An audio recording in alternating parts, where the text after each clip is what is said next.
नाज़रीन, प्रोग्राम रुपया पैसा में आपको खुशामदीद कहते हैं। ताजिर सनतकार हूँ या आम आवाम हो, सबका देरीना मुतालबा ये रहता है कि बैनुल-अक़वामी सतह के ऊपर जो पेमेंट मैकेनिज़्म है उसके साथ पाकिस्तान को अपडेट रहना चाहिए। अफसोस की बात तो ये है कि पाकिस्तान के अंदर बहुत सारे पेमेंट मैकेनिज़म्स और कंपनीज़ काम नहीं कर पाती।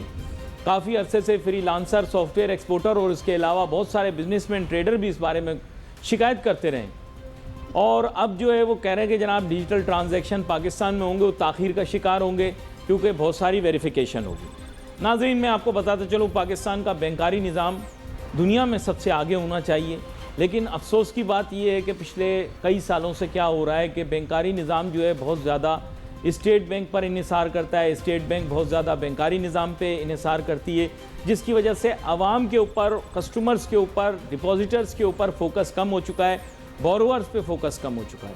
और पेमेंट फैसिलिटेशन का मैकेनिज़्म जिसमें पाकिस्तान अर्ली 2000 से पायनियर था, लीडर था, उसके बारे में फोकस नहीं किया जा रहा। इसकी वजह से जो बुनियादी नुकसानात हम देख रहे हैं वो ये है कि इस बारे में ताख़ीर नहीं होनी चाहिए। असल में आज का मौजू भी हमारा बुनियादी जो है वो पेमेंट मैकेनिज़्म में ताख़ीर का है। पेमेंट मैकेनिज़्म जो है उसमें ताख़ीर नहीं होनी चाहिए, उसके अंदर कोई ना कोई ऐसा तरीक़ाकार निकालना चाहिए। बैंक्स को विज़िट करने पर यह अंदाज़ा होता है कि बैंक्स बिल्कुल डिपॉजिटर के ऊपर फोकस नहीं है। अफसोस के साथ अगर बैंकारी निज़ाम भी ठीक ना हुआ तो फिर बराह रास्त मेरे ख्याल से प्रोग्राम के ज़रिए शिकायत SIFC को ही की जाएगी और हम कोशिश भी यही करेंगे कि अब हर प्रोग्राम के अंदर हमने जो भी बात करनी होगी वो सिपाह सालार मुस्लिम उम्मा यानी जनाब फील्ड मार्शल आसिम मुनीर साहब से करें, क्योंकि अगर हुकूमत इसके बारे में तवज्जो देगी तो करे बिस्मिल्लाह, लेकिन अगर इस बारे में हम देखेंगे कि हुकूमत की तवज्जो नहीं है तो फिर हम बराह रास्त पूरी कौम जो है वो सिर्फ फील्ड मार्शल आसिम मुनीर साहब की जानिब देखेगी, क्योंकि अब वो सिपाह सालार मुस्लिम उम्मा और इसके अलावा पूरी दुनिया के अंदर एक नुमाया शख्सियत के तौर पर उभर के सामने आ चुके हैं। और मेरे ख्याल से इस मुल्क की जो क़यादत है वो बड़े अच्छे हाथों के अंदर है, चाहे वो दिफाई क़यादत हो, चाहे स्ट्रेटजिक क़यादत हो। तो आगे सुनने वाले समझ गए हैं। मेरी बातों के नोट्स बराए करम अब मैं फिर दोबारा से पुराने मोड में जा रहा हूँ, जिस मोड के अंदर मैं अपने इदारे के बहुत ज़्यादा नज़दीक तस्वर किए जाने वाले एंकरों में साथ था, लेकिन यकीन करो मेरी किसी से बात भी नहीं। लेकिन अब मैं मेरे ख्याल से I will have to revert back to my early mode जो 2014 से मेरा था स्टैंस, तो मैं फिर मजबूर हो जाऊँगा और मैं चाहता हूँ कि इस बारे में नोट्स ले लें। अगर सेक्रेटरी फाइनेंस नोट्स ले सकते हैं या उनका पर्सनल स्टाफ ऑफिसर प्रोग्राम देख रहा है और देखेंगे इंशाल्लाह। आपका भाई अब जिस तरह के प्रोग्राम कर रहा है वो मजबूर हो जाएंगे देखने के लिए। और स्टेट बैंक के भी जो PRO हैं या जितने लोग इसके लिए ज़िम्मेदार हैं, I think they should take action immediately in order to facilitate customers and all those who are transacting with banks, वरना फिर हम मजबूर हो जाएंगे। और मैं आपको बता दूं कि अब मीडिया की आवाज़ सुनी जाएगी। उसकी वजह यह है कि अब मामला तब्दील हो चुका है और अक्टूबर में और ज़्यादा चेंज हो जाएगा और नवंबर में इससे भी ज़्यादा चेंज हो जाएगा। और सियासतदानों को भी कोऑपरेट करना पड़ेगा, पॉलिसी मेकर्स को भी कोऑपरेट करना पड़ेगा, वरना ये कि फिर हमें बराह रास्त इदारों की तरफ राग़िब होकर उन्हीं से दरख्वास्त करनी पड़ेगी अवामी मसलों को हल करें। अब हमें ज्वाइन कर रहे हैं जनाब परवेज़ मद्रास वाला साहब, जो कि सरबराह हैं पाकिस्तान ऑस्ट्रेलिया बिज़नेस फोरम के। इसके अलावा भी ताजिर सनतकार बिरादरी के अंदर बड़े ही मुतहर्रिक तस्वर किए जाते हैं। वेलकम करता हूँ सर आपको शो में। बहुत शुक्रिया अली भाई, कैसे हैं आप? ठीक है, अल्लाह का करम है। परवेज़ साहब, एक तो आपके सामने ये मुख्तसर सा मौजू इसलिए रखता हूँ क्योंकि इसके ऊपर बातचीत हमारे यहाँ हुई नहीं। आप भी बैनुल-अक़वामी सतह पर ट्रैवल भी करते रहते हैं, आप देखते होंगे कि पेमेंट फैसिलिटेशन जो है ना, ये प्राइमरी कंसिडरेशन होती है किसी भी मुल्क के अंदर, चाहे टूरिस्ट हो, चाहे बिजनेसमैन हो, चाहे फ्रीलांसर हो, चाहे एक्सपोर्टर हो, इंपोर्टर हो। पाकिस्तान के अंदर जब 2000s में हमने बैंकिंग सिस्टम को, जिसे आप कहें कि बहुत ज़्यादा लिबरल पॉलिसीज़ के ज़रिए खोला, तो तब हमारी बहुत बेहतर थी पेमेंट मैकेनिज़म्स। लेकिन आज की तारीख़ के अंदर हम पेस के साथ साथ नहीं चले। बहुत सारे लोगों को शिकायत हैं इस मामले में। आप क्यों दुनिया को ये मैसेज देना चाह रहे हैं कि पाकिस्तान के बिजनेसमैन, ट्रेडर्स जो कि बहुत अरसे से काम कर रहे हैं, ये मनी लॉन्ड्रिंग या ब्लैक मनी के बिज़नेस में काम कर रहे हैं? क्या कहते हैं आप? क्योंकि immediately when you are asked this question तो बंदा जहन में सोचता है कि यार मैं तो इस्टेब्लिश बिजनेसमैन हूँ, ID कार्ड देकर तमाम क्रेडेंशियल तमाम चीज़ें दे के बैंक में आया, फिर क्यों इतनी ज़्यादा स्क्रूटनी और मालूमात? ये आप बताएं थोड़ा सा। अली भाई, पहले भी मैंने आपके ही प्रोग्राम में एक दफ़ा मैंने जिक्र किया था कि जो आज हमारे पास बैंकिंग सर्विसेज अवेलेबल है ना, वो जापान में जो है ना 15 से 20 साल पहले वो चीज़ें अवेलेबल थी उनके पास। 20 साल पहले, 15 से 20 साल पहले, और आज हम उस लेवल आने की कोशिश कर रहे हैं और वो आज हम प्रोवाइड कर रहे हैं। जो आज सर्विसेज प्रोवाइड कर रहे हैं ना, वो 20 साल पहले जापान में मौजूद थी। आप कहते हैं ना कि भाई इंडस्ट्रियल रेवोल्यूशन, कारोबार कैसे तरक्की करेगा, उसमें बैंक का बहुत बड़ा हाथ होता है। और बैंक का हाथ इसलिए होता है कि वो उसको जो सिस्टम है ना, उसको इतना अच्छा करे और इतना इजी करे कि भाई लोग उससे फ़ायदा उठाएं और जो ट्रांजैक्शन हो ना बहुत ही फास्ट हो जाए। और जितना पैसा उसकी सर्कुलेशन फास्ट होगी, इतना आपका इकोनॉमिक एक्टिविटी जो है ना वो भी फास्ट ट्रैवल करेगी और आपको उसका फ़ायदा होगा। गवर्नमेंट को उसका ज़्यादा टैक्स मिलेगा, बैंकों को फ़ायदा होगा और हमारी इकोनॉमी को फ़ायदा होगा। हमने वो सारी चीज़ें जो अभी दी हुई हैं, ठीक है, हम कोशिश कर रहे हैं कि हम इंटरनेशनल लेवल पे आ जाएं और लोगों को हम ऑनलाइन ट्रांजैक्शन की फैसिलिटी दे दें, मगर बात दरअसल ये है कि उसके अंदर ऐसे बहुत से फीचर हैं जो आम आदमी जो है उसकी पहुंच से बाहर है, ना उसकी समझ से बाहर है। दूसरी बात ये है कि उसके अंदर उन्होंने इतने सारे वीक पॉइंट्स हैं कि उसके अंदर जो बंदा उसको यूज़ करता है वो बाज़ औक़ात जो है ना वो ट्रैप भी हो जाता है। और हमने, जैसे आपने अभी देखा ही है कि वो 2 घंटे की ट्रांजैक्शन की उन्होंने वो कंडीशन लगाई हुई है कि उसके अंदर जो बैंक की लायबिलिटी ना हो। मगर बात दरअसल ये है कि ये सारी चीज़ें जब आप वो सिस्टम को डेवलप करते हैं ना, तो उसके साथ जो है ना गवर्नमेंट को चाहिए या बैंक को चाहिए, एसबीबी को चाहिए कि वो भी रूल्स जो है ना वो उसी वक्त ही डेवलप करें। देखिए, दुनिया में ये सारी चीज़ें मैकेनिज्म चल रहे हैं। लास्ट टाइम भी मैंने बोला था कि यार आपको कोई, you don't have to reinvent the wheel. आप किसी एक जो अच्छी इकोनॉमी है जहाँ ये सिस्टम चल रहा है, आप वहाँ जाके उसको सिर्फ कॉपी पेस्ट कर लो और वहाँ के प्रूडेंशियल जो लॉज है ना उसको यहाँ अच्छे की चीज़ों को अप्लाई कर दो और उसमें आप फैसिलिटेट कर दो बिजनेसमैनों को भी और एक आम आदमी को भी। देखें, यहाँ आम आदमी की भी जो है ना, अगर वो ट्रांजैक्शन होती है, वो ऑनलाइन परचेज करता है या कोई भी क्रेडिट कार्ड या डेबिट कार्ड से ट्रांजैक्शन करता है, तो क्या है कि वो इकोनॉमिक एक्टिविटी जनरेट होती है और आपका पैसा अंदर आता है। अब बैंक के पास जब पैसा होता है तो उसमें तो ये है कि ऑनलाइन ट्रांजैक्शन, दूसरी ये होती है कि अवेलेबल जो फंड है, अभी देखें आपका इंटरेस्ट रेट भी कम हो गया, तो अवेलेबल फंड है उसको क्या करना है कि उसको इंडस्ट्रीज़ को आपको आगे देना है। और उसके अंदर उन्होंने इतनी कंडीशंस लगा दी हैं, एज यू राइटली सेड, कि भाई इंडस्ट्री वाला या जो भी बंदा जो होता है वो बैंक से बोरो करने जाता है ना, तो वो उसको सोचना पड़ता है कि यार मैंने तो जो जब निकाह किया था ना, तो उस वक्त मैंने इतने सारे कागज साइन नहीं किए थे जो अब बैंक के साथ मुझे करने पड़ते हैं। तो बात और इतनी स्क्रूटनी, और बात दरअसल ये कि दुनिया में देखें, मैं आपको मिसालें देता, आपने भी अमेरिका की बात कर रहे थे ब्रेक में, और आप अपने दुबई की बात कर रहे थे, आप अपने यूके की बात कर रहे हैं, आप अपने दूसरे किसी भी कंट्री की बात करें, आप देखें कि हर चीज़ जो होती है ना वो ऑनलाइन अप्रूवल पे आ गई है। अब ये बातें अब ख़त्म हो गई हैं। ये हमारे यहाँ अभी भी ये है कि हम कागज़ के पेट भरने में हमारा जो है ना टाइम ज़ाया हो जाता है। अच्छा, मुझे सही बताएं, बैनुल-अक़वामी सतह पर कोई एक फाइनेंशियल ट्रांजैक्शन भी डिनाइल की तरफ चली जाए ना, बहुत बड़ी चीज़ तस्वर की जाती है किसी इंडस्ट्री के लिए कि भाई पेमेंट रुक गई, ऐसा तो तस्वर नहीं। एक चेक बाउंस हो जाता है किसी का दुनिया में, तो यार वो एक बहुत बड़ा मेजर आपका जो है ना क्राइम है ना तस्वर किया जाता है। और दूसरी बात ये है कि देखें, बैंक का काम है कि आपको फैसिलिटेट करें। बैंक का काम वही है कि भाई आपके अंदर जो है ना वो कंडीशंस के ऊपर कंडीशंस लगाए और आपकी जो है ना अवेलेबल जो क्रेडिट की लाइन होनी चाहिए उसके अंदर आपको जो है ना आपके ऊपर जो है ना वो बैरियर्स खड़े कर दे, तो फिर किस तरह से हम आगे बढ़ेंगे, किस तरह से आपकी इंडस्ट्री बढ़ेगी, किस तरह से अवेलेबल जो फंड है वो इंडस्ट्री में आएगा और हम इंडस्ट्री की ग्रोथ को आगे लेके जाएंगे।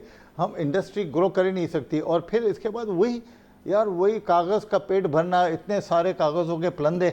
आजकल सब चीज़ें जो है ना ऑनलाइन क्लियरेंस पे होती है। आपने यहाँ से एक, अरे बाहर के मुल्कों में लोग बैंक अकाउंट खोल रहे हैं, ऐसे बैंक अकाउंट खोल रहे हैं। बाहर के मुल्कों में लोग बैंक अकाउंट खोल रहे हैं जिनके सिस्टम्स हमसे कहीं ज़्यादा इस्टेब्लिश्ड हैं, जिनका सिस्टम कहीं ज़्यादा ट्रांसपेरेंट है, और वहाँ फाइनेंशियल ट्रांजैक्शन का रुक जाना अरे आप तस्वर भी नहीं कर सकते कि वहां पे कहीं से भी पेमेंट आ रही हो, अगर बिजनेसमैन को पेमेंट आ रही हो, कहीं कोई ट्रांजैक्शन रुक जाए बहुत बड़ा मामला हो जाता है, सवाल ही पैदा नहीं होता। और वहां तो मैं आपको बताऊं, गली के नुक्कड़ नुक्कड़ के ऊपर बैंक जो खुले हुए हैं ना, वो तरह तरह के बैंक्स हैं वहां पे, और उनके पास ऐसे ऐसे, अभी जैसे आप अमेरिका का जिक्र कर रहे हैं, अमेरिका के अंदर 4 या 5 या 6 ऐसे बड़े बैंक हैं, बाकी छोटे बैंकों का तो एक बहुत बड़ा जाल है।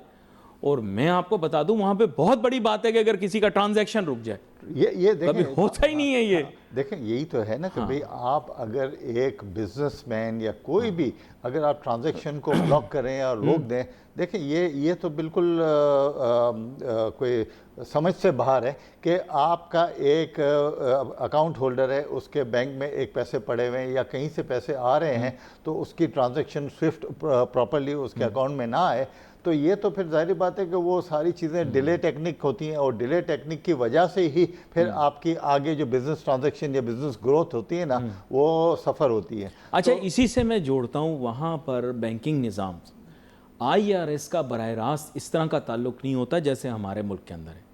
वहाँ पे अगर टैक्सेशन का एक सिस्टम मौजूद है, तो मैं आपको सही बताऊँ, वहाँ सबसे पहले तो वायलेट करना बहुत मुश्किल है। दूसरा ये कि वहाँ पे रिग्रेसिव या अग्रेसिव किस्म की टैक्सेशन का सिस्टम नहीं है, उनका फैसिलिटेशन पे रुझान होता है, क्योंकि उन्होंने टैक्स इकट्ठा करना होता है। यकीन करें, लोग इतने कॉन्शियस होते हैं अमेरिका में, वो कह रहे होते हैं यार हमारी बुक्स ठीक हो जाएं, यार हमारी बुक्स ठीक हो जाए, हमारा टैक्स सही जाए। ज़्यादातर लोग, आपको पता है, उलट कर रहे होते हैं, हुकूमत उनको पैसे दे रही होती है। मैंने कितने बिजनेसमैन, पाकिस्तानी बिजनेसमैन देखे हैं वहाँ पर काम करते हुए, परवेज साहब, जो जाके साल के आखिर में अपना चेक लेकर आ रहे होते हैं। उनसे हम पूछते हैं क्यों, कहते हैं हमारा टैक्स ज्यादा कट गया था, रिफंड वापस मिला है। सही बोल रहा हूँ, आते हैं और ऑटोमेटिकली रिफंड उनके अकाउंट में आता है, पैसा आता है। और दूसरी बात है कि उसके ऊपर कोई किसी को कमीशन भी नहीं देनी है, तो ऑटोमेटिकली आ जाता है। दूसरी ये आपने सही बात जो रिजॉइंडर लगाया ना आपने। दूसरी बात यह है कि देखें, आपका जो पैसा है या आपका टैक्स है, बैंक को आपने आपकी कहते हैं ना कि टैक्स कलेक्शन का आपने एक समझ ले कि एक कियोस्क बनाया हुआ है कि आप बैंक में ट्रांजैक्शन करोगे, 50,000 रुपए की डिपॉजिट करोगे, ये करोगे, वो करोगे, आपको इतना टैक्स देना है। आपने गवर्नमेंट ने FBR के थ्रू बैंकों के ऊपर इतनी कंडीशंस लगाई हुई हैं कि आपने बैंकों की ग्रोथ भी आपने रोकी हुई है, फिर इसके अलावा आपने आम लोगों के ऊपर इतनी कंडीशन लगाई हुई है। अब उसके अंदर किस तरीके से देखें, आप सेग्रीगेट कैसे करेंगे कि एक बेवा औरत है, उसके अगर कोई पैसे आ रहे हैं या उसकी कोई बहुत बड़ी ट्रांजैक्शन हो रही है, 50,000 रुपये की आजकल क्या वैल्यू है पाकिस्तान में, क्या आपने ये लगाया हुआ है कि यार इतनी ट्रांजैक्शन करेंगे तो उसके ऊपर टैक्स लगेगा, या ये इससे बड़ी ट्रांजैक्शन नहीं कर सकते। ये समझ लें कि उसको फ्री करना चाहिए, किसी भी तरीके से बैंकों को जो है ना FBR से अलग कर देना चाहिए। FBR है वो अपने रिसोर्सेज अरे भाई, privacy is a major issue throughout the world. Banking privacy के अंदर तो कभी भी स्टेट की इन्वॉल्वमेंट नहीं हो सकती। बैंकर जो होता है ना, उसकी सबसे पहली जिम्मेदारी होती है आपकी प्रिवेसी को रिटेन करना। आप पाकिस्तान में ये कह रहे हो कि हम सारे रिकॉर्ड जो हैं वो इतने प्राइवेट रिकॉर्ड्स को भी आप पब्लिक एक्सेस दे रहे हो, ये आपके मुल्क के बैंकारी निज़ाम के लिए अच्छा नहीं है। आज आपको नहीं चाहिए ना हमारे फंड्स, कल चाहिए होंगे। There will be a time when you will need the common people, you will need the businessman to borrow. तो उस टाइम के ऊपर मैं आपको बताऊं, मैंने ऐसे कहीं नहीं देखा दुनिया के अंदर, सवाल ही पैदा नहीं होता। आपका बैलेंस कभी नहीं बताएंगे, आपकी बीवी को नहीं बताएंगे आपका बैलेंस। नहीं, देखिए पाकिस्तान में आप कहते हैं ना कि भाई पाकिस्तान में कैश ट्रांजैक्शन क्यों हो रही है। कैश ट्रांजैक्शन की वजह यही है कि हमने जो है ना बैंक को जो है ना टैक्स कलेक्टिंग एजेंट बनाया हुआ है। जब तक आप ये चीज़ें नहीं करेंगे, उसको आप अपने FBR से उसको डिस्कनेक्ट नहीं करेंगे ना, जब तक आपकी कैश ट्रांजैक्शन है ना वो खत्म। और इसमें क्या फनकारी है कि आपने किसी के 6.6% आपने काट दिए कैश ट्रांजैक्शन के, वो पता है क्या करेगा? वो परवेज साहब को कहेगा, बुरा ना मानना परवेज साहब, आप कैश ही दे देना मुझे। वो कहेंगे यार ठीक है, तुम भी मुझसे कैश ले लो, मैं भी तुम्हें अगर 1 लाख रुपए देना है, मैं 600 रुपए क्यों कटवाऊं? तो don't encourage cash based transactions, encourage banking transactions. Banking transaction को क्यों करें? क्योंकि मनी ट्रेल जो होती है ना, वो हर चीज़ की बारीकी को खोल के रख देती है। आप बोल रहे हो आपको डॉक्यूमेंटेशन चाहिए, आप हटा दो यार टैक्स।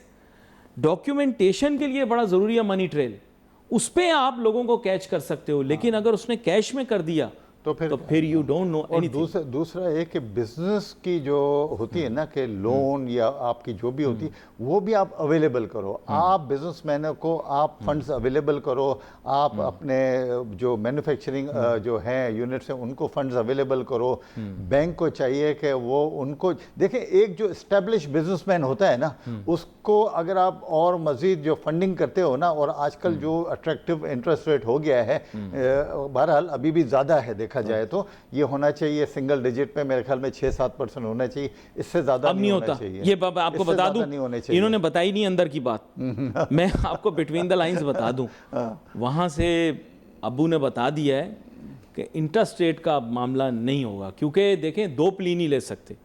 उन्होंने कहा या तो हम आपको रिलीफ देंगे बाकी सारे इंडिकेटर्स के ऊपर, क्योंकि आप सैलाब का देखिए हम भूल गए, लेकिन दुनिया भर के अंदर हमने ये प्ली बनाई है, IMF को भी कहा है कि हमारे साथ लचक दिखाओ।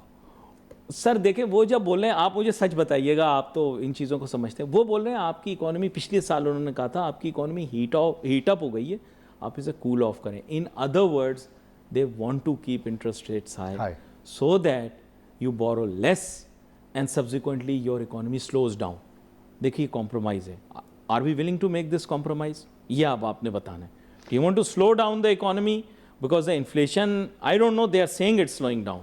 You can't have both, best of both worlds. नहीं देखें, इकोनॉमी को स्लो करना और ये वाली बातें, आप अगर स्टॉक मार्केट को देखो तो आपको ऐसा नहीं लगता कि आपकी इकोनॉमी जो है ना स्लो डाउन हो रही है, ठीक है ना। आप स्टॉक एक्सचेंज के नंबर देखो एवरी डे, जब भी आप उसको देखते हो तो आपको ऐसा लगता ही नहीं है कि आपकी इकोनॉमी स्लो डाउन हो रही है। दुनिया ये भी तो देख रही है नहीं, अब इनकी जरूरत नहीं रही। नहीं, दुनिया ये भी देखे, बात दरअसल ये कि अगर हम अपनी इंडस्ट्रियल ग्रोथ चाहते हैं, अगर हम अपना टैक्स को हम ज़्यादा बढ़ाना चाहते हैं तो हमें इकोनॉमी को बढ़ाना पड़ेगा, हमें हमारी जो इंडस्ट्रियल आउटपुट है ना उसको बढ़ाना पड़ेगा, हमें हमारी एक्सपोर्ट को बढ़ाना पड़ेगा। एक्सपोर्ट को बढ़ाने के लिए आप और मैं बातें करेंगे और वहाँ एक्सपोर्ट बढ़ जाएगी, ऐसा तो नहीं होता है ना। उसमें लोगों को आपको एंगेज करना पड़ेगा, लोगों को एम्प्लॉयमेंट देनी पड़ेगी, लोगों को जेब में पैसा देना पड़ेगा, ट्रांजैक्शन एक्सचेंज करनी पड़ेगी, आपको अवेलेबल फंड करना पड़ेगा, आपको इंडस्ट्रियल ग्रोथ के लिए आपको इंडस्ट्री में इन्वेस्ट करना पड़ेगा, आपको मशीनों के अंदर लोगों को फंडिंग करनी पड़ेगी। ये सारा स्टेट बैंक और गवर्नमेंट को ऐसी पॉलिसी बनानी पड़ेगी ताकि वो सारी चीज़ें एक दूसरे से कनेक्ट हों और इंटरकनेक्ट हों और आगे बढ़े। इसी तरह से लोगों के पास जब पैसा आएगा तो आपके पास पेमेंट मैकेनिज्म भी इतने एडवांस होने चाहिए जो दुनिया में चल रहे हैं, उसमें कोई किस्म की ऐसी ट्रांजैक्शन की ऐसा फ्लॉ नहीं होना चाहिए कि लोग आज डिले नहीं होना चाहिए जो आजकल जिस तरह की चीजें हो रही हैं और लोग बड़े परेशान हैं।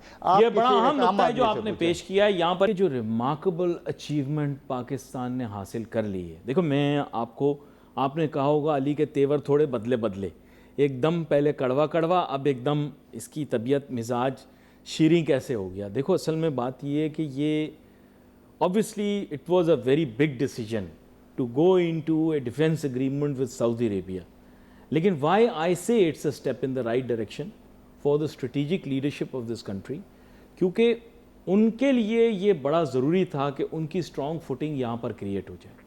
देखो ये एक बड़ी यूनिक सिनारियो है, बहुत सारे लोगों के इसके बारे में मुख्तलिफ आ रहा होगी, लेकिन आई थिंक 90% पाकिस्तान इस चीज़ के ऊपर अग्रीड अपॉन है कि हमें जो है वो मिडल ईस्ट के अंदर अपना फुटप्रिंट रखना चाहिए और वहाँ से हमारे लिए इकोनॉमी, बिजनेस, ट्रेड की इम्प्रूवमेंट के लिए बहुत सारी अपॉर्चुनिटीज़ मौजूद हैं। याद रखो they are a huge repository of capital, उनके पास पैसे की कोई कमी नहीं है। और जब बात बनती है ना डिफेंस पे तो ये लोग पैसा देते हैं और इन्होंने माजी में भी बहुत पैसा दिया है। 80s के अंदर इन्होंने अंधा पैसा दिया, यकीन करो ये डिफेंस के अंदर जितने इनके महल बने हुए हैं ये हमने ही इनको मार्केट किया था कि Pakistan will be your premier destination, god forbid if there is a security crisis in your country, and we had very successfully done it. You may have seen it in phase 5, phase 6, phase 7, phase 8. Not in phase 7 but in phase 8, even facing the sea. But now most of those people, those leaders are no longer there. Their children are now have taken over the royal responsibilities. ये मैं आपको इसलिए बता रहा हूँ because many of the sheikhs who used to very regularly visit Pakistan, they are no longer there.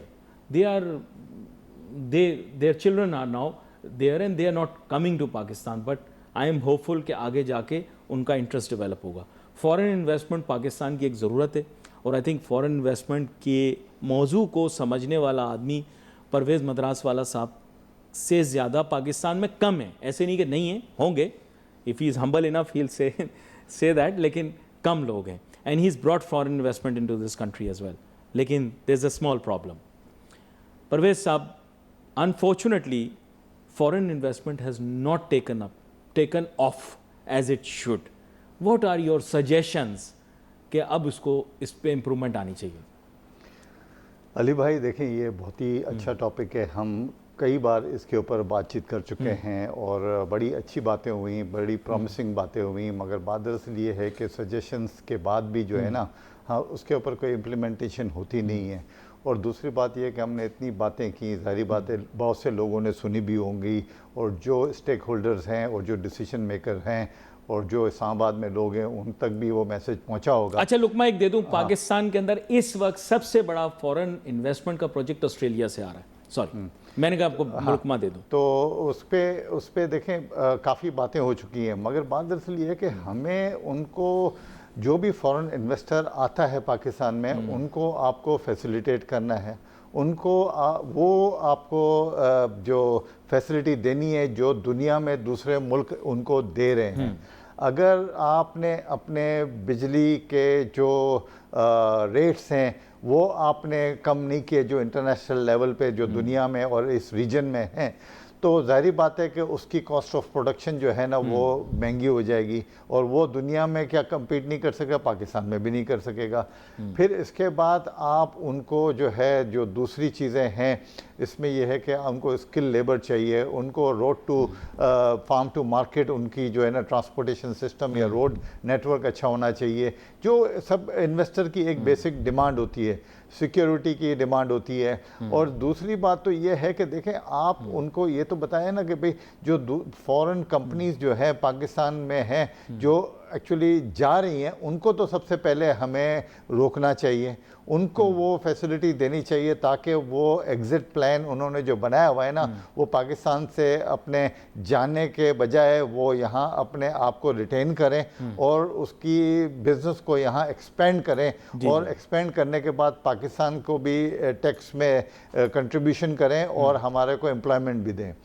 देखिए, नए जो इन्वेस्टर तो जब आएंगे कि जब आप उसको दिखाएंगे कि यार जो पुराने इन्वेस्टर हैं वो किस तरह से फ्लरिश कर रहे हैं, उनका बिजनेस किस तरह से मल्टीप्लाई हो रहा है, और how they are expanding their business in Pakistan.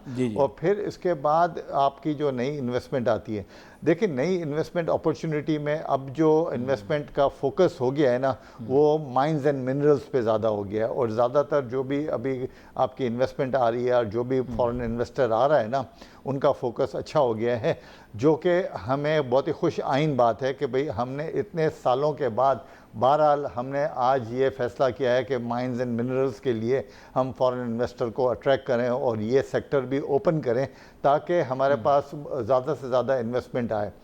इसके साथ साथ माइंस एंड मिनरल के साथ साथ हमारे पास दूसरे ऐसे शोबे हैं जिसके अंदर हम फॉरेन इन्वेस्टर को अट्रैक्ट कर सकते हैं और उनको हम शोकेस कर सकते हैं। इसके लिए मैंने पहले भी आपसे कहा था कि पाकिस्तान को चाहिए कि हर मुल्क में जाके, हर कंट्री में जाके रोड शो करें, उनको बताएं कि पाकिस्तान के पास ऐसे क्या वो हैं रॉ मटेरियल अवेलेबल हैं लोकल, जिसको वो कन्वर्ट करके ना पाकिस्तान में भी बेच सकते हैं और उसको वो एक्सपोर्ट भी कर सकते हैं, जिससे उनकी लोकल प्रोडक्शन भी बढ़ेगी। मगर बात दरअसल ये कि हमने उन रोड शो को फोकस ही नहीं किया, हमने वो रोड शो वही कर दिया कि हमने क्या है कि कोई शादी के कपड़े लेके चले गए और उसका road biryani festival, mango festival. बात दरअसल ये कि हमें चाहिए कि भाई हमें हमारी जो रॉ मटेरियल अवेलेबल जो रॉ मटेरियल है, ऐसा रॉ मटेरियल जिसको वो कन्वर्ट करके आप एक्सपोर्ट भी कर सकते हैं और यहाँ एम्प्लॉयमेंट भी दे सकते हैं और इन्वेस्टमेंट भी कर सकते हैं और पाकिस्तान को टैक्स भी दे सकते हैं। तो मैं तो अभी भी समझता हूँ कि पाकिस्तान के पास जो पोटेंशियल है, मैं समझता हूँ कि इस एरिया में किसी और कंट्री के पास नहीं है, मगर अगर हम सीरियसली इसके ऊपर फोकस करें तो हमारे पास वो दिन दूर नहीं है कि पाकिस्तान में इन्वेस्टमेंट और फॉरेन इन्वेस्टमेंट के आपके पास लाइन लग जाएगी। अच्छा, यहाँ पर हमने देखा भी हालिया अदवार के अंदर जिस पर हमारा फोकस रहा वो तो फोकस ये था कि हम माइंस मिनरल्स के शोबे में आपको पता है लेकर आएँ, और इस वक्त जो इन्वेस्टमेंट आई है fresh investment which is in the tune of billions of dollars, वो obviously an Australian company is also involved, which is one of the key players, and of course आपको पता होगा अब international financial organizations भी उसमें involve हो गई हैं. But what's beyond this? Mining would not go to the level of value addition. वो तो फिर ज़ाहिरी बात है, जो भी और होगी they'll take it, they'll pay us for it. पर इसके अलावा वैल्यू एडिशन के ऊपर कोई वर्क नहीं हुई. काफ़ी अरसे से बात हो रही थी, हमने सुना था कि मशरिक़ वस्ता का ही एक मुल्क गोल्ड रिफाइनरी लगाना चाह रहा है पाकिस्तान के अंदर. फिर ये था कि ऑयल रिफाइनरी भी लगाना चाह रहा है, पर that has not materialised. What do you think can happen? क्योंकि उनके लिए वो प्रॉब्लम्स इश्यूज़ नहीं हैं, लेकिन उसके बावजूद उनका पैसा नहीं आया. ऐसा क्यों है ये समझ नहीं आई. क्योंकि उनको रेगुलेटरी प्रॉब्लम भी कोई नहीं होगी, उनको फंडिंग की भी प्रॉब्लम कोई नहीं है. वो G2G प्रोजेक्ट है जैसे कि आप जानते होंगे जो ऑयल रिफाइनरी का है. But why hasn't that money come in yet?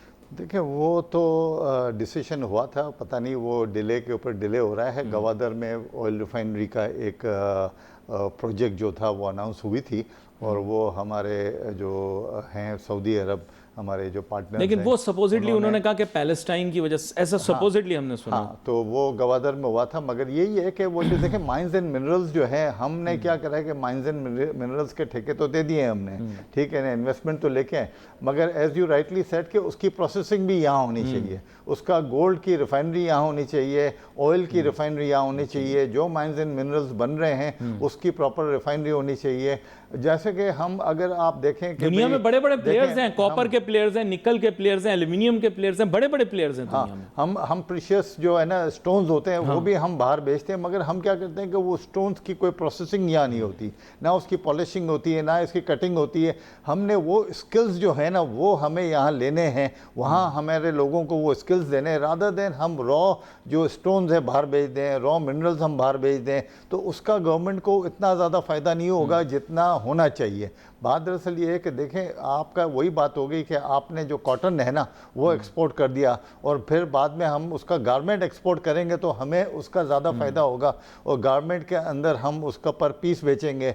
आप कॉटन बेचते हैं तो आप है ना वेट के हिसाब से बेचते हैं. तो ये देखें ये चीज़ें जो है ना माइंस एंड मिनरल्स में भी गवर्नमेंट को ये सोचना चाहिए कि इसका जो आगे जो नेक्स्ट फेज़ है उसकी प्रोसेसिंग भी यहाँ पाकिस्तान में लेके आए. और बहुत से लोग जो है ना यहाँ इन वेटिंग है कि वो सारी इन्वेस्टमेंट भी पाकिस्तान में करें और उसी एरिया में करें, rather than they have to transport that back to some other country. और आप सोचें कि वहाँ दूसरी कंट्री में वहाँ के लेबर चार्जेस और पाकिस्तान के लेबर चार्जेस में कितना फ़र्क है.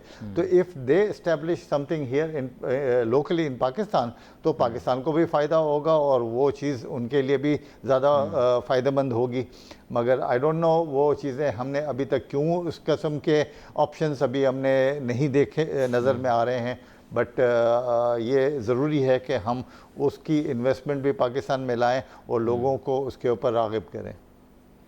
अच्छा, यहाँ पर एक चीज़ ये भी है कि आप मुझे ये बताइएगा कि यहाँ पर मैं पिछली दफ़ा भी मुझे याद है कि हाई कमिश्नर आई थी ऑस्ट्रेलिया की, तब खातून थी, और उन्होंने जिक्र किया कि उनकी कंपनीज जो हैं वो बड़ी क्लोजली पाकिस्तान की इकॉनमी को मॉनिटर कर रही हैं. You also play a very important role in facilitation of these things. लेकिन उन्होंने कहा कि इफ़ हमारे यहाँ गवर्नमेंट इनकरेज नहीं करती, एंटरप्राइज खुद इतनी एम्पावर्ड है कि वो मॉनिटर कर रही होती है इकोनॉमिक अपॉर्चुनिटी कहाँ है, और वो खुद वहाँ पहुँच जाते हैं. You don't need to tell them, they are very observant. So was she correct in that way? Because we are completely reliant on government when we want fresh investment, but they are freely independent, they choose where to invest. Is it right? बिल्कुल सही है. देखें ये पहले भी मैंने आपको बताया था कि जो कारोबारी होता है, जो बिजनेसमैन होता है ना, उसको आपको रास्ता दिखाने की ज़रूरत नहीं होती है. उसको पता होता है कि मुझे कहाँ इन्वेस्टमेंट करनी है और कहाँ से मेरे को पैसा बनाना है और कौन सी राइट अपॉर्चुनिटी है और कहाँ मैं अपना पैसा लगाऊंगा तो मुझे कहाँ पैसा मिलेगा और किस वक्त में पैसा लगाऊंगा. उसके लिए हमें इस मतलब गवर्नमेंट को चाहिए कि वो जो है ना इस तरह का एनवायरनमेंट क्रिएट करे कि फॉरेन इन्वेस्टर आए तो सबसे पहले तो वो उसको वो अपॉर्चुनिटी दे, वो फैसिलिटेशन दे, वो उनको सारे उनके लिए जो है ना वो सिस्टम ऐसे क्रिएट करे कि वो फॉरेन इन्वेस्टर जो है ना उसके लिए प्रॉब्लम्स ना हो. अब बात दरअसल ये कि देखें वो हालात कुछ पाकिस्तान के ऐसे हो गए बीच में कि बहुत ही फ्रिक्वेंट हमारी गवर्नमेंट की चेंजेस हुई हैं, फिर इसके बाद हमारी पॉलिसीज़ चेंजेस हुई हैं, और बाहर का जो इन्वेस्टर है, मैं अगर आप ऑस्ट्रेलिया की इन पर्टिकुलर बात कर रहे हैं तो आप अपने खुद ही देख लें कि इन पिछले 4-5 सालों के अंदर हमारे कितने फाइनेंस मिनिस्टर बदले हैं, हमारी कितनी फाइनेंशियल पॉलिसीज़ नहीं आई हैं, हमारे जो डॉलर की डिवेल्यूएशन किस तरीके से नीचे आई है। अगर कोई बंदा यहाँ अगर फ़र्ज़ करें कि $200 मिलियन लेके आता है, यहाँ इन्वेस्टमेंट करता है, और पाकिस्तान की अगर करेंसी डिवैल्यू हो जाती है तो उसका तो पैसा आधा हो गया ना, वो तो वापस जब लेके जाएगा तो उसकी तो इन्वेस्टमेंट आधी होगी। तो बात दरअसल ये है कि वो ये भी चीज़ें देखते हैं कि पाकिस्तान के अंदर मेरी जो कैपिटल है वो सेफ़ है कि नहीं है। फिर इसके बाद आप जो फॉरेन इन्वेस्टर आता है उसको लोकल फाइनेंसिंग की फैसिलिटी दें। हमारी बैंक्स जो होती है, जो बाहर का जो इन्वेस्टर आता है उसको बैंक जो है ना वो उसको पैसे लेंड नहीं करती है, उसके लिए भी बहुत सारी प्रॉब्लम होती हैं। तो एक ये भी प्रॉब्लम है कि फॉरेन इन्वेस्टर बोलता है कि मुझे लोकल फाइनेंसिंग की भी अवेलेबल होती है, तो वो भी आपको ये रूल्स बनाना है और बैंकों को पाबंद करना है कि भाई आप उनके लिए भी आप कुछ ऐसा है कि उनके लिए भी फैसिलिटेशन करें। फिर इसके बाद जो ज़ाहिर बात है कि बिजली के जो कॉस्ट होती है, फिर इसके बाद आपके इंटरेस्ट रेट्स होते हैं, वो आपको वो सारी चीज़ें करनी है। तो देखें, फॉरेन इन्वेस्टर आने के लिए तैयार है, वो दुनिया में हर जगह जाते हैं जहाँ इतनी पॉपुलेशन है। पाकिस्तान के पास एडवांटेज ये है कि 220 मिलियन की पॉपुलेशन है, बल्कि 238 मिलियन है, 250 मिलियन की है एस्टिमेट्स। मगर बात दरअसल ये है कि हमने उसको कैपिटलाइज अभी भी नहीं किया, हमने हमारी पॉपुलेशन को कैपिटलाइज नहीं किया। अगर आप देखें दूसरी मुस्लिम कंट्री, आप इवन बांग्लादेश में चले जाएं, इंडोनेशिया में चले जाएं, मलेशिया में चले जाएं, आप उनकी इकनॉमी की साइज़ देखें, आप उनकी जो ह्यूमन कैपिटल है उसका आप देखेंगे उन्होंने कैसे यूज़ किया है। और उन्होंने सबसे बड़ा जो है ना एडवांटेज ही जो है ना फॉरेन इन्वेस्टर को ये दिया है कि ह्यूमन कैपिटल, हमारे पास इतना ह्यूमन कैपिटल है और हमारे पास अपनी कंज्यूमर मार्केट इतनी बड़ी स्ट्रॉन्ग है कि वो ये समझते हैं कि आज हम यहाँ कोई भी चीज़ लगाते हैं या कोई खाने पीने की भी चीज़ लगाते हैं या पहनने की भी चीज़ लगाते हैं तो हमारे पास अपना लोकल इनकी इतनी डिमांड है और लोकल कंजम्पशन है। मगर बात दरअसल ये है कि हमने अभी तक जो है ना हमारी ह्यूमन कैपिटल को हमने अभी तक कैश आउट नहीं किया, हमने हमारी जो लैंड ऑफ अपॉर्चुनिटी है इसको सही तरीके से शोकेस नहीं किया है टू द फॉरेन इन्वेस्टर के वो यहाँ आएँ।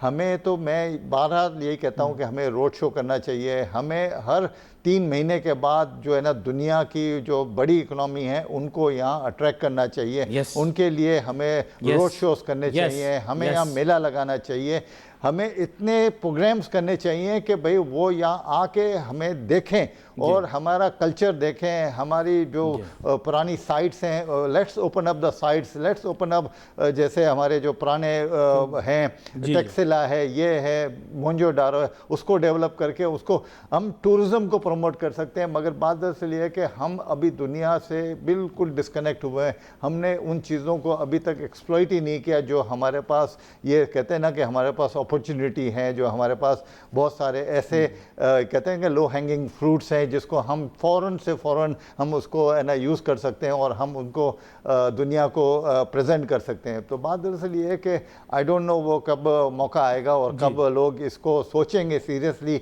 और इसको जाएंगे, क्योंकि हम आपस की लड़ाइयों से बाहर ही नहीं निकलते। अब जब हम आपस की लड़ाइयों से बाहर निकलेंगे तो फिर ये सोचेंगे ना। ये बड़ा अहम नुक्ता आपने पेश किया, आपका बहुत शुक्रिया, आप शो में हमारे साथ शामिल हुए। नाज़रीन, we wait for your messages on Facebook. Ali Nasir हमारी टीम को जा दीजिए, अल्लाह हाफ़िज़।